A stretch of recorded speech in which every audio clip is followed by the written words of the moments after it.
Good afternoon, everyone, and welcome to Vintage Motocross Radio. I'm your host, Joe Abadi. I want to thank Preston Petty Products for being a sponsor of the show today.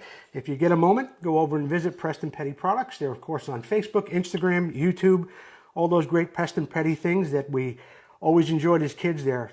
What's old is new again, is what I like to say. So Paul Stainer and Preston Petty, thank you so much for all your support. My guest today was a former Suzuki, Yamaha, and KTM rider. He was also Rookie of the Year in 1980. He's a great guy who has organized so many wonderful events after his career was over, including the Carlsbad reunion that happens every year for over 10 years after the San Diego Supercross. He's promoted so many events like the SoCal Vintage MX Classic for 11 years. Ladies and gentlemen, it's my pleasure to introduce my guest today, Scott Burnworth. Scott, are you there? Hey Joe, how's it going? It's going great, Scott. Was that introduction okay for you? Did I cover some good things? Yeah, that was awesome. You did it. It's unlimited. That's good. Hey, Scott, stay close to your phone when you're speaking to me. I want the audience to be able to hear us really well. There you go. There you go. Okay. Hey, Scott, let's begin at the beginning, as they say, and let's go back to your first bike. How did that come about? Where did you get it? And what were some of your experiences there? We lived in the city in San Diego, and I don't know exactly when my dad got it or anything. It was a CT70. Okay. Probably like a early 70s CT70. He bought two of them, the gold one and the red one, and we really did like when we first got them. We didn't really have a lot of places to ride, or it wasn't like we went to tracks or anything like that. So it was more of like family vacations. Yeah, we'd whip out the CDs and do a couple laps, around the circle, and that was about it. So was it you and your dad pretty much on the minis back then? Yeah, it was pretty much a family thing right there. Mm-hmm. There was no racing, involved at that point. My dad was a stock car racer, and I'm not sure how we transitioned into getting bikes. I think it was a lot of people went to the deserts and stuff like that, and camping and stuff like that, and so a lot of people had bikes, trail bikes, and that's how it came about. Right. So you got this little CT70, and what was the first bike that you got that you would feel, that you thought was competitive, and what inspired you to begin to race? Where did that all come from? Yeah, actually, my first race bike was the SL70 that we got. It was like a used SL70. My dad stripped all the lights off. I wanted to say hi to my dad. I think he's listening. Hi, Bernie. Karen. So yeah, he stripped everything off it. My dad per se wasn't a motorcycle mechanic at that time, but he was around cars and stuff a lot. So he made a lot of modifications on the SL70. We got a Masani pipe and stripped off the lights and put some plastic number plates on it, and that was kind of the start of it. So now, how you had a real successful mini bike career, so it makes me want to know more about how does a little guy from San Diego on a CT70 or an SL70, with the light stripped off, how does he then progress and get involved in the mini cycle racing and have an extremely successful career at that? How did that? What's the bridge there? Well, it came from starting with the CT70, and then we had a local track. It was called Four Corners here in Ramona, and I don't remember if it closed down or whatever. But at that same time, Verona Oaks was opened and created. My dad was part of it, and that was like the beginning of my whole career right there, because we started racing at Verona, and I think it opened in 1973. Okay. 374. My dad was like the president, and we went out there every single weekend. It was like every weekend we went there, raced. We'd go on, Saturday, hang out, camp. My dad would be working on the track, and all these other parents volunteering. It was was a good experience. It certainly sounds like it. And, you know, you got to experience something that not everybody gets. I mean, we all hope that our parents are there to support us early on in these dirt bike motocross things, but not everybody gets to experience the things that you did with your dad. And it's such a blessing that I know he's still around today. And I know you said hello to him just a moment ago, but it must be a wonderful feeling to know that your parents were there early on in your career like that. I didn't know your dad had something to do with, of course, the opening of Verona. Yeah, he did. He was. I mean, there was a lot of volunteers. Him being one of them, and somehow he eventually became president. It was the California Mini Motorcycle Association, and the beauty thing about Verona was it was geared to mini bikes. So there was tons of mini bikes. There were still big bikes, but I think you had to have a mini bike or something like that. I don't remember the exact rules, but all about mini bikes. You know, everyone learning, everyone racing, and family thing. It was super cool. It's just, again, it's wonderful to know that your dad was there, and there was that bridge there that I couldn't quite find to how that all came together. Now, 1977, you had an extremely successful career on the mini cycle circuit. Tell us more about that, the bike you rode, and how that came to be. Yeah, so going back to Verona Oaks, I think it was about 76 and all that. You know, my dad funded everything. My parents funded everything. They worked their asses off for everything that we had, me and my brother. Mm-hmm. Hi, Jeff, if you're listening. Yeah. Now, I didn't know that you had a brother but he didn't race your brother, did he? Yeah, he did. He did race at the same time as I did. We started out racing the same time and everything. And he moved up quite a bit, and he became a good CMC intermediate rider. Okay. And then after that, he kind of left it aside and did something on his own. Okay. So now let's get back to 77 and the mini cycle career. Now, I believe this was certainly before the Loretta Lynn's and certain organizations like that or big races. Where did you go? What kind of bike did you have? And how did you get to all those races? What happened? Yeah, we still did a lot of family, traveling around the United States with the NMA. NMA was like the big thing, and we'd go to Houston and actually Ponca City. Those were the main deals. I mean, there was NMA races all over the place, but those were kind of the main. The main deal was Ponca City in my time. Yeah. So that'd be the Loretta Lynn's of today. So now, would we recognize any other names at that time? You know, I know this was after the probably the Mike Brown era and stuff like that. And I think you're a little younger than Jim Hawley. I'm not sure. But who was out there? What names would we recognize? Yeah, of course, Jim Hawley. I mean, there's a long Gary Dirks, Jeff Ward, Brian Myerscough, Wow. Chris Heiser. I could go on and on. I mean, it's like Bobby Jones. I mean, I was a little bit younger than those guys. Yeah. And also Mike Brown. I was a little bit younger than him, so I kind of came up under those guys. Yes. Those were the main guys at that time. Now, there was about 3 years between your mini cycle career and all the success you had there. There were about 3 years between that and you kind of emerging on the circuit at a pro level on a bigger bike, which was 1980. Looking at my notes right now, though, I believe you had a little stint on Suzuki on a factory bike in '79. So maybe it was only 2 years between the mini cycle thing and you hitting the big bikes. So tell us about that '79 year with the Suzuki. Yeah, so I'll back up a little bit.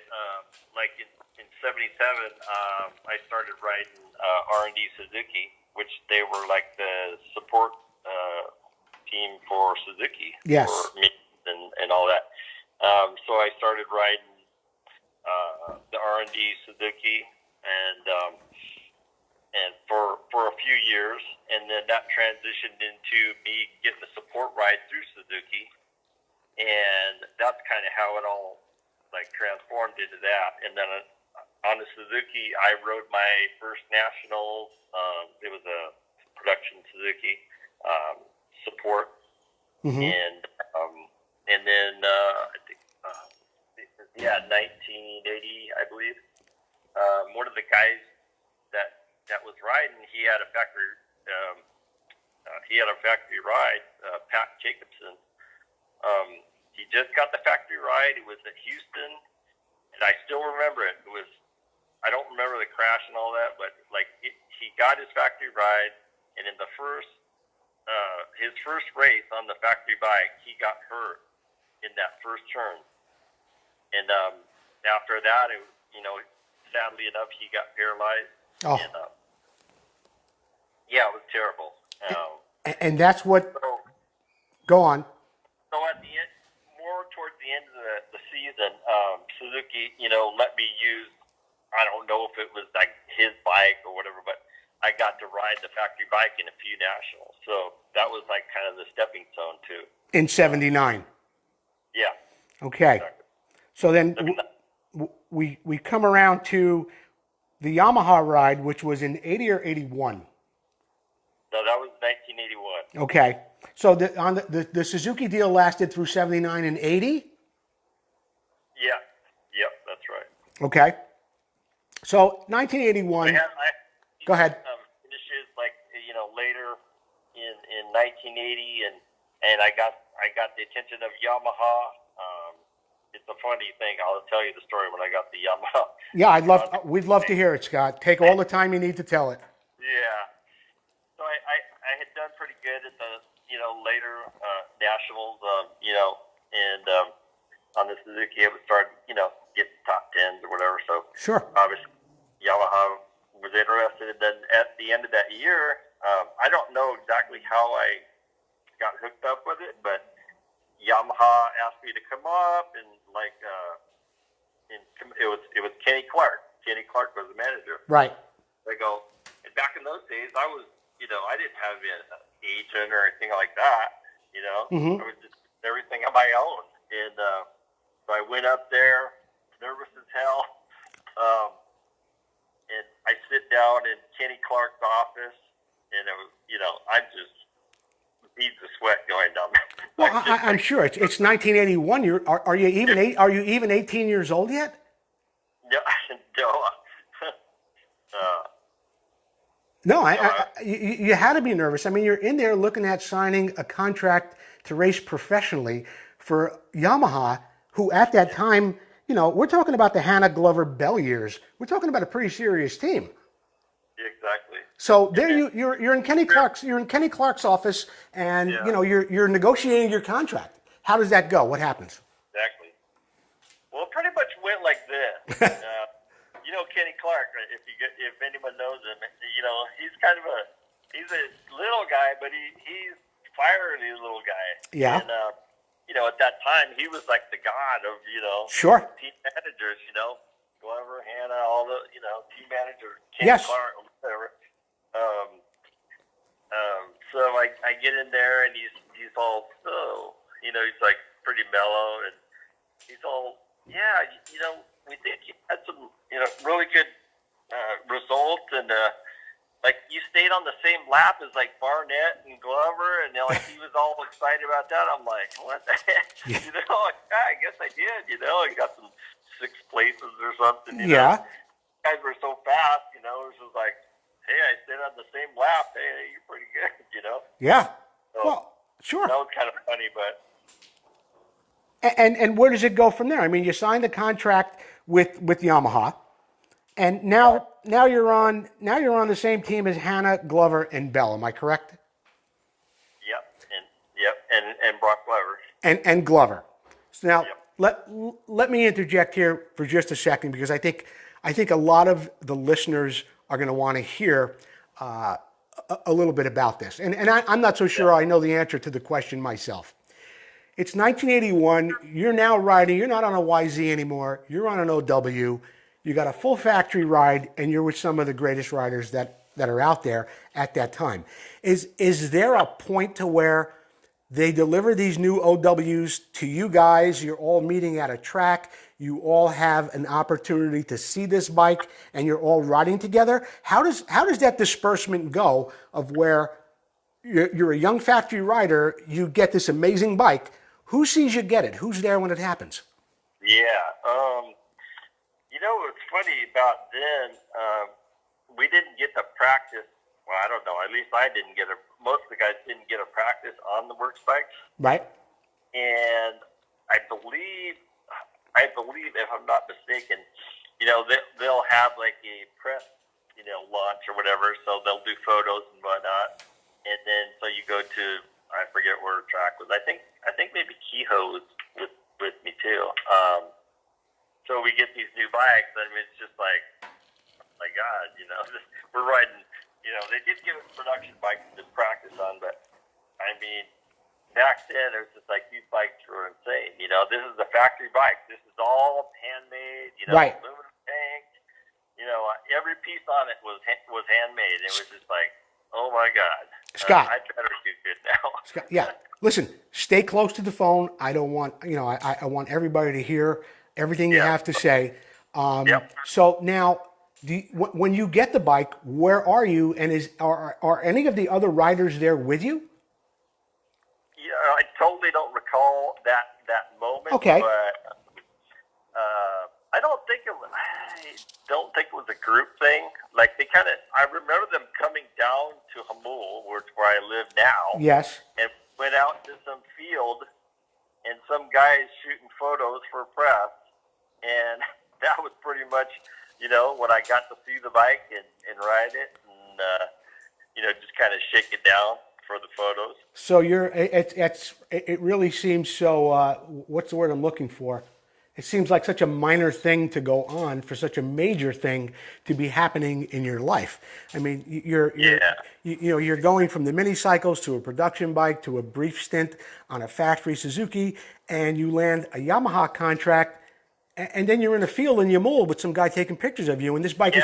It's nothing like nowadays where they have, all the media come to a certain track, and you got all the riders there, and you got, speeches and all this stuff. Yeah, it was like, well, let's do some press photos. Okay, you got a place to ride around your house? Oh, yeah, I got a good place. Yeah.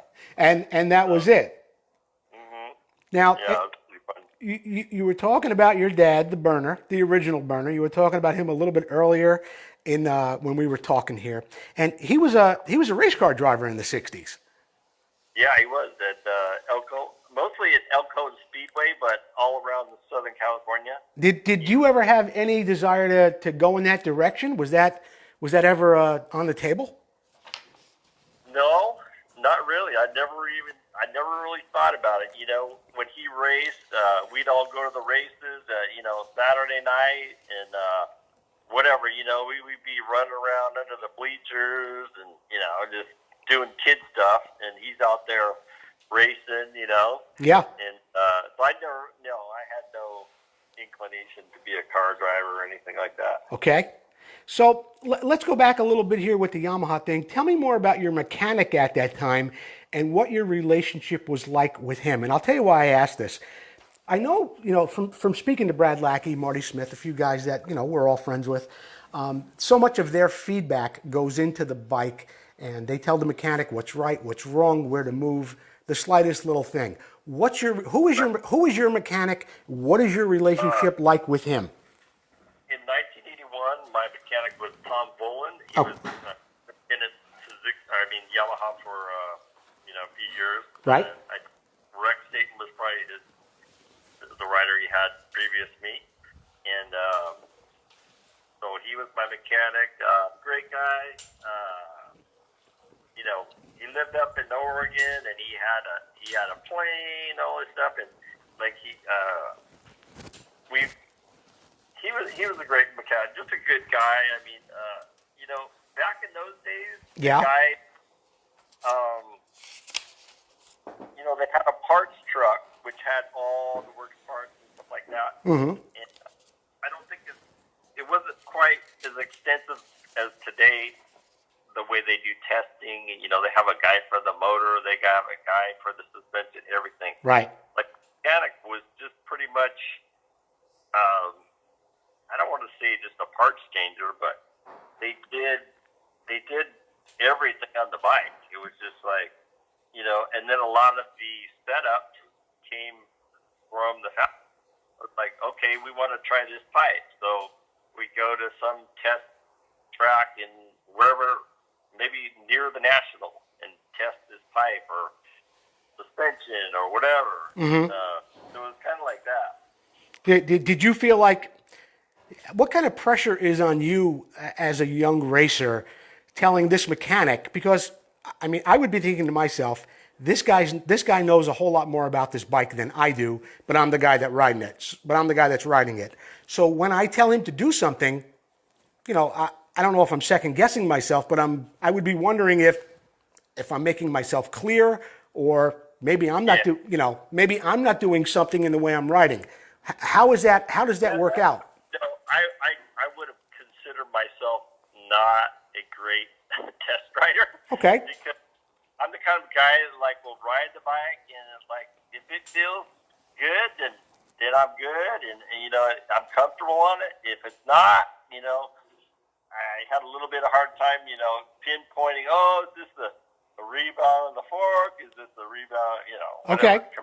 On the shock, it's just the pipe, geometry, making it have more bottom or less bottom, whatever. Yeah, no, you know what, Scott? I mean, you were probably a dream to have as a rider from a mechanic standpoint, because I mean, I've heard of guys that are such pains in the ass that they want a different density in the seat foam. There I don't want to name names, but you guys on Yamaha, yeah. They're pretty particular about their setup. Yes, yes, they are. I had that conversation with Brad Lackey several months ago when I did an interview with him, and he said the factory that listened to him least was Husqvarna, and it was a tough time too, because you had Heikki Mikkola on Husqvarna. He's winning world championships, and when Brad asks for something, they look at him and they say, "Well, Heikki likes it. You have to like it too." Yeah. No, I have to agree with that. I was the low man on the totem pole. Yeah. So, when Brock or, whatever, Hannah, these guys say this is good, then that's what I'm getting. Yeah. So. Well, let's take a look at this for a moment too. I mean, San Diego was a hotbed for motocross talent from 1974 on, between Marty Smith, Marty Motes, Marty Tripes, and there were so many other guys that came out of there a little bit later on, of course, Ricky Johnson, Ron Lachine, and yourself. You were part of that El Cajon zone, so to speak. Yeah. What was it like in the early 80s there when you were on that bike? And were you friendly with those guys? Was it a social environment when you were away from the motorcycles? What was that like? And we were all racing against each other, so I wouldn't say we're all buddies, but I would say I was probably closest to Brock. Right. Because we used to ride together. We're on the same team and all that. And actually, I rode with all those guys really. And in San Diego in those days, there was a lot of tracks, private tracks that were around the area. And one guy, you'd see a guy there, at this place one day, and then, see another guy at another place. It was not quite as the same as it is today. Yeah. We had a lot of private tracks that you just go out, take your bike in your truck and go riding. Yeah. And, were you one of the Sorrento Road guys? No, I never went to Sorrento. That was kind of a little bit before my time, but I did hear a lot of it. Yeah. Croft and all those guys. Okay. Was there a racer during your active years? In other words, you're out there, you're on a factory bike, but you see a racer who kind of influences you in some way. He may be your peer, he may be on, he may be in the same race as you, but he does something that looks a little bit different. Was there a guy out there that you related to with that? I'd say as far as influencing me, and I had to say Brock, helped me a lot. Even though we were competitors, he did help me a lot. Just being there before my time and just knowing a lot of things before I got there, he helped me in that respect. And then obviously he was high man on the totem pole at Yamaha, so he could say, hey, I don't know the facts or whatever, but he would help me out, with Yamaha in that respect. So I'd have to say Brock for sure. You have to negotiate contracts. There's different things going on. I'm sure at some point somebody must have approached you somewhere with an offer. Whether it was you were riding for Suzuki or Yamaha, did anybody from Honda or Kawasaki come along and look to court you? And did you ever pass on a contract that you regretted? I'd have to say no, because I think I might have talked to him here and there, but I wasn't like offered a deal where I said, nah, I don't think I'm going to do it. Yeah. So pretty much Honda would not have been bad. I would Sure. have liked to address that, but just to try him out, but didn't happen. And Yamaha and Suzuki is where I landed. In 1987, you hooked up with KTM and you moved all the way to Spain, which is a long way from San Diego. Did you race some Grand Prix events there, and how long were you there? What was life like in Europe? Okay, so just back up a little bit. In 87, I didn't have a ride, so I bought myself a Honda. Okay.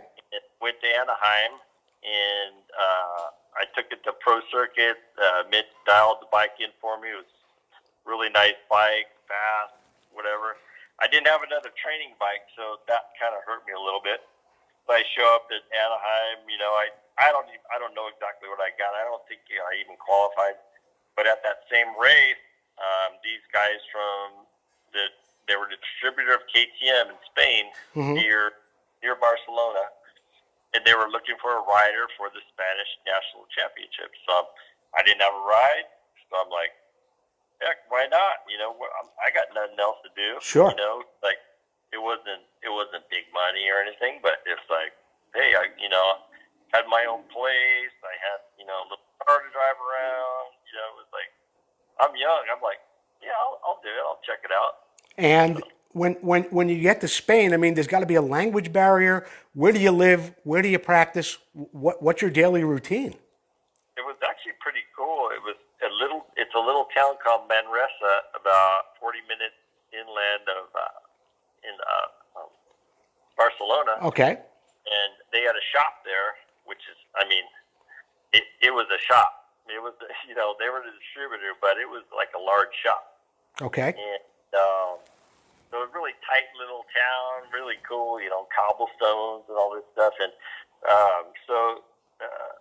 he was a friend of the owner of the distributorship, and he was a younger guy, so they didn't speak great English, so they kind of had him helping me out, and he was younger like me, and it was like, cool guy, so he pretty much took me everywhere, and we'd go out to dinner, and he'd, translate, this is this, and so wow.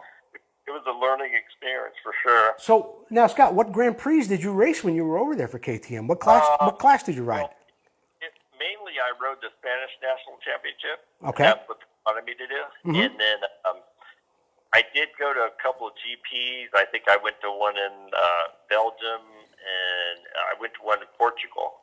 And that was a little difficult. We had this Iveco little, van with this Spanish mechanic that spoke not one word.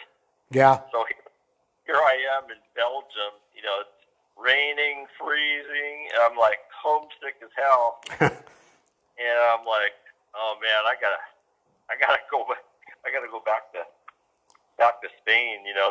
This is difficult. So, yeah. I did okay in Portugal because it was more of my track. A little bit harder track. And, but I only did a couple of GPs. It wasn't like I was doing the whole circuit or anything. So let me ask you that then, because it sounds like at that point, things are sort of winding down for you. So how do you come to terms with saying, it really could be over? I don't think I'm going to race another season, and this chapter may be closed in my life. Is that when it happens for you? Yeah. Or Yeah, pretty much. I mean, I was in Spain, and then I came back on a break, and I was supposed to go back, and I was just if you go forward a little bit, my friends had started a company called Jet Pilot, which made jet ski apparel and all that about that time, right? And they kept, hey, you need to, quit. You need to quit this racing stuff. Come to work. Let's do this. Yeah. I'm like, they kept saying that. So, and I was pretty homesick at the time, and I wouldn't say I was burned out that much on the Spain stuff because it was fun and easy, but I was homesick. It was just, it didn't have the internet and cell phones and stuff, so it was a little hard. We had to send letters and stuff. Yeah, and you know what, Scott? You got to look at it this way too. I mean, from the mini cycle deal back in 1977 up to Spain in 1987, that's 10 years. That's a long time to be on the road racing bikes and doing what you do. So, Exactly. that's a long time. So, hey, let's fast forward just a second here on two related subjects. Yeah. How did you decide to do the Carlsbad Racers Reunion? And you get a pretty big attendance there every year. When did you start doing that, and what inspired you? What went off in your head to say, I think we need to have a party down in San Diego after the Supercross? Yeah.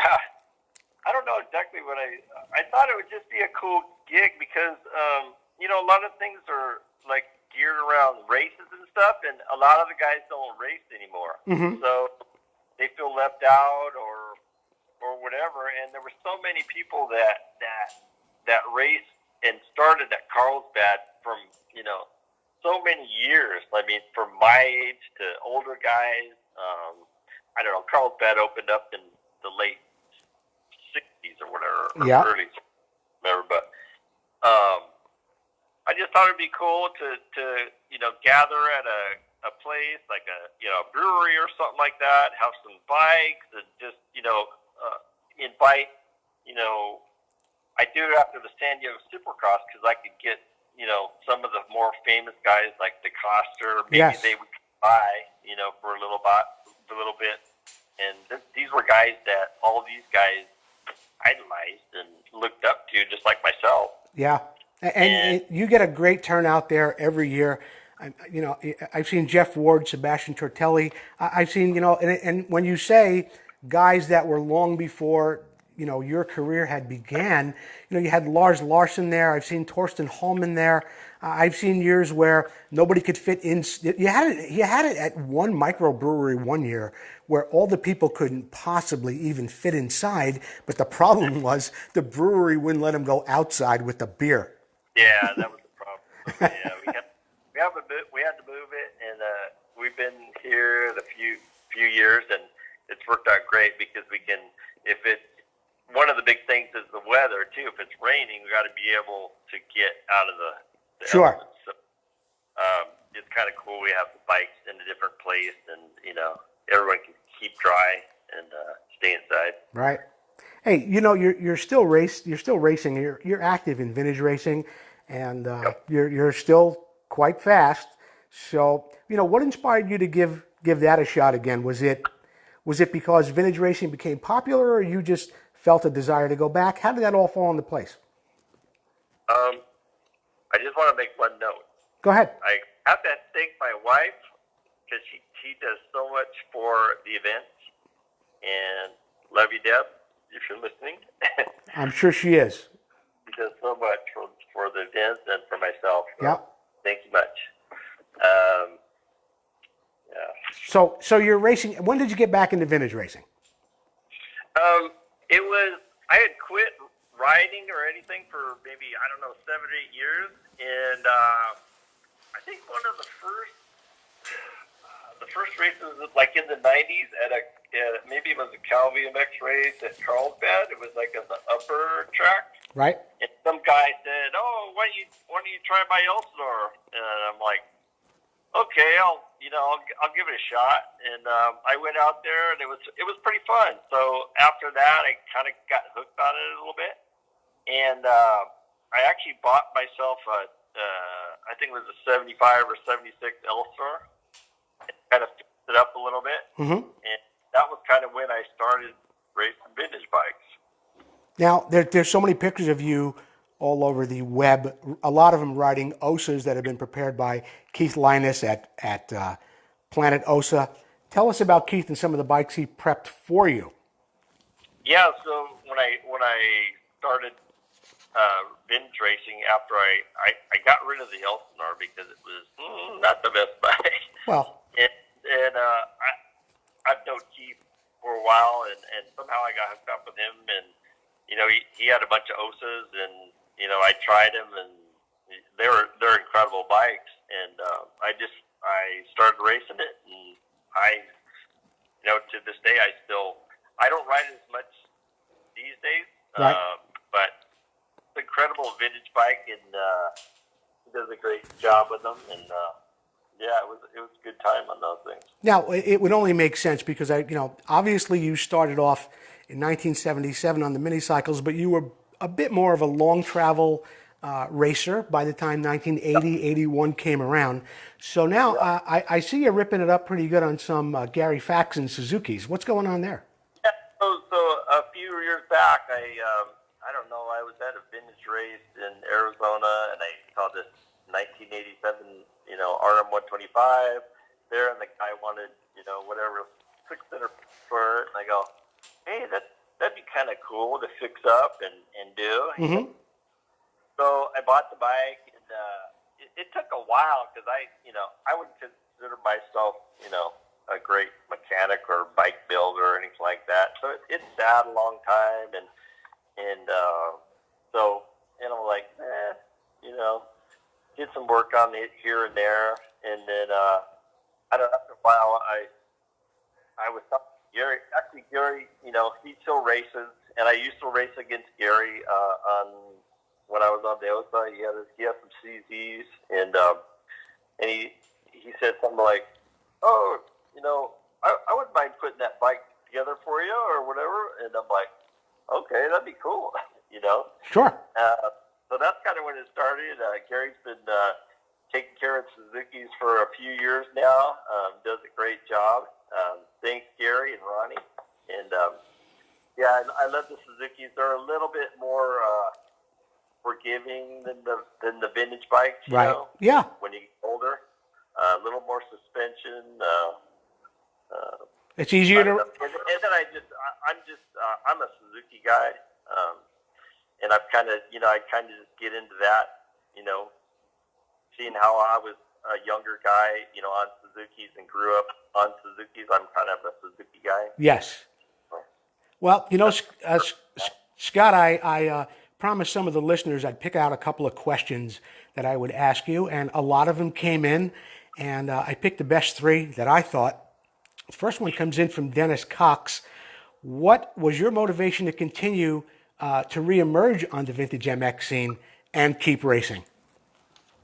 Yeah, it was mainly I tried it and I liked it. Yeah. And I kind of just got hooked on it, and that's the basic answer for that.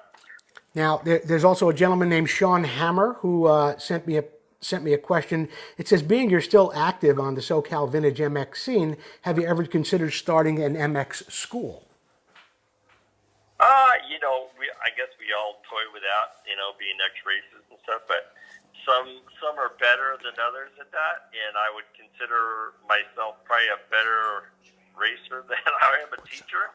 So I have done some small things here and there, just teaching kids here and there, but I just never something that I really wanted to do, full-time or get into it more. Right. Now, I think it takes a special person to be able to, what it is, a guy can be a great rider, a great racer, but sometimes it's either they don't have the patience or they just can't communicate what to do on the bike. There are very few people that can do that, one of the greatest out there, of course, is Donnie Hansen, who's able to communicate with riders, and he's had a lot of them come up through the ranks, and he's had a lot of success with that. Our other question comes from Ronnie Lyman Faxon. What was the biggest challenge you overcame that helped you to say, yes, I can do this? Shoot. I mean, I guess at, the end of my kind of Suzuki stint, I got my factory ride, and I'm like, hey, this is it. I made it, Yeah, like, you're a player in the game, absolutely. I'm on the same team as Brock Clever, Bob Hannon, Mike Bell, the guys that I used to look at in the magazines. Yeah, that must be an incredible feeling to say to yourself, I have arrived there with those types of guys. Yeah. Unbelievable. And the funny thing is, it's like one of the biggest things that I thought was so cool, I mean, it is pretty cool, they made a T-shirt with all four of us on it, a caricature, and I'm like, I have made the big time. Scott, it's funny you should mention that, because I was looking through pictures as I was preparing for this interview, and I saw that, but I couldn't find one large enough that looked really good to put on the screen. And but I did see that, and I thought it was great. So now, while you're when you're not promoting events and going to vintage races, you're still at work, and you're at Maxima now. So what are you doing there at Maxima? I'm the creative ad manager, and I manage all the advertising and graphics and stuff like that. Oh, okay, yeah, because you had Burnworth Design there, which was a graphic. Yeah. I still have my company, Burnworth Designing, and the same thing, graphic design, printing, design, all that. So I'm not pursuing that as much right now because I'm, Maxima pretty much my full-time gig. I see. Yeah, you don't have to answer to Ron Lachine, do you? No. I just figured I'd throw that in there because I'm sure there's more than just Ron Lachine and a couple of other people working there, but I just figured I'd ask. No, it's a great company. I started working there, many years ago with Dick Lachine. Right. Worked there a long time with Dick, and then he retired, and so I actually left for a little while, and I went to work at actually JT Paintball, if you can imagine that. Uh-huh. A friend of mine was in the management then there, and I left for a couple of years to go there, and then I ended up coming back to Maxima about 5 years ago. So I've been there since. Great. Hey, Scott, I'm sure, I know you go to, the Supercrosses in Southern California, and, I'm sure an enthusiast with so many of it, and so much of it has changed over the years. Given the opportunity to change anything in the sport, be it motocross or Supercross, what would you change if you could change something quickly that you think the fans would appreciate? Oh, geez. I think both of them, Supercross and motocross, are doing a great job. They're taking it up another level. Sure. It's hard to equate back to when we were in that position. We had, every Supercross was a different track made by a certain guy, and nothing was consistent. And, some of those things look like a trail ride, compared to what they have now. It's a lot more planned out, a lot more. They do better on the PR, the TV and all that stuff. It's just evolved, and I couldn't really say one thing. If I had my choice, I'd make everyone have box vans again. Yeah, enough of that. It was a lot more individual. You got to see the fans. They come up to the box van. You get to meet, a lot of people, and it's a little distant now, I guess you could say. Yeah. I don't know. It's different times. I agree. I agree with what you're saying there. Scott, in closing, I'm going to ask you something here, and actually, I just came up with this thought just before we went on, but I'm gonna hit you with it and see where we go with it. At the last Carlsbad reunion, I saw you get a bit emotional toward the end of the day, okay? And I think only professional athletes see their lives go by on film or in magazines the way that you have. Now, Right. what stirs you up emotionally when you look out, let's say at the Carlsbad reunion, Yeah. you're in charge of the whole deal, people are drinking, they're having a great time, and you look out over the crowd, and out there is Roger DeCoster, Brad Lackey, Marty Smith, Ron Lachine, or Ricky Johnson. How does that register with you that your career has gone on so long and it's still in the public eye? Yeah. I don't know. I really enjoy it. Just seeing everybody's face, Yeah. because a lot of these people don't, they never get to see these guys. I mean, growing up, it was like I saw all these guys in the magazine and I idolized them, and then all of a sudden I got, Roger DeCoster to come to my thing Yes. at some brewery. It's like, how good is that? How can you top that? I mean, Garrett Wolsink, it was, I have to say a quick thing about Wolsink. It was like how I got him there. I got an email from, I thought it was a joke. It said, G. Wolsink or something like this. He's all, I heard about your Carlsbad reunion, and I'm really interested in coming. I'm like, okay, this is a joke. Someone's like, faking me out here. And ended up, he was friends with Gavin Tripp, and we started going back and forth to Gavin, and he ended up coming, and that was like, this is like the most winningest guy at the GP, Garrett Wolsink coming to the Carlsbad reunion. That was like, Yeah. I mean, when it comes to the Grand Prix, Wolsink's name is synonymous with that track, no question about it. Yeah, exactly. And next thing you know, he's there and he's a part of the scene with you. Well, Yeah. Scott, I want to thank you for taking the time to speak with me this afternoon. It's been quite an adventure here. Oh, I had a great time, and I'll have to say I watch your show every Wednesday, the Vintage Q&A. Thank you. A lot of good stuff on that. It's really interesting. Well, thank you, Scott. I appreciate you. I'm looking forward to have you at the Carlsbad reunion again, being our MC. Oh, it was a pleasure to do that, and it was an honor. And you know what, Scott? Just when you were saying just a moment ago about Garrett Wolsink responding to an email, and next thing you know, you have all these people, and you look out over that crowd.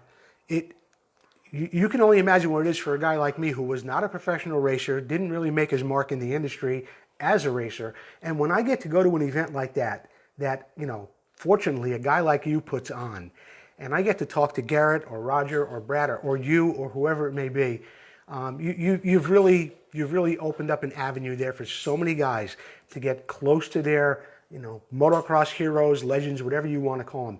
And we're so grateful to you that you do that every year. Oh, I appreciate it. I really appreciate it, and I hope that everyone comes next time. And it's just, for me, it's all about just people having fun and getting to meet these people, and then a lot of people a lot of riders that used to race there. Just average guys, whatever, they race there every single weekend, and they like talking about it. So it's good to have the mix there. It is. Scott, once again, thank you for taking the time to speak with me. And I want to thank everybody who tuned in today to listen to my interview with the burner, Scott Burnworth. Scott, I'll be speaking to you soon. Thanks a lot, Joe. Thank you, brother. Well, that concludes our interview with Scott Burnworth this afternoon. I hope you all enjoyed it. I look forward to your comments in the group in just a little while. Now, next Sunday at 4 o'clock, I'm going to have a very special guest on, and I'm going to tell you about it this way. If you were a Jim Pomeroy fan, you're not going to want to miss next Sunday's show. The guest I'm going to have on was Jim Pomeroy's mechanic for toward the end of his career at Bultaco, but he had a lot to do with Bultaco and Jim Pomeroy, and then he was also Jim Pomeroy's mechanic throughout his entire time at Honda. My guest next week will be Arnie Beeman. So I hope you can all tune in next week to hear my interview with Arnie Beeman. I want to thank you all for being here on this beautiful sunny Sunday afternoon here in Northern California. This is Joe Abadi. Thank you for listening to Vintage Motocross Radio.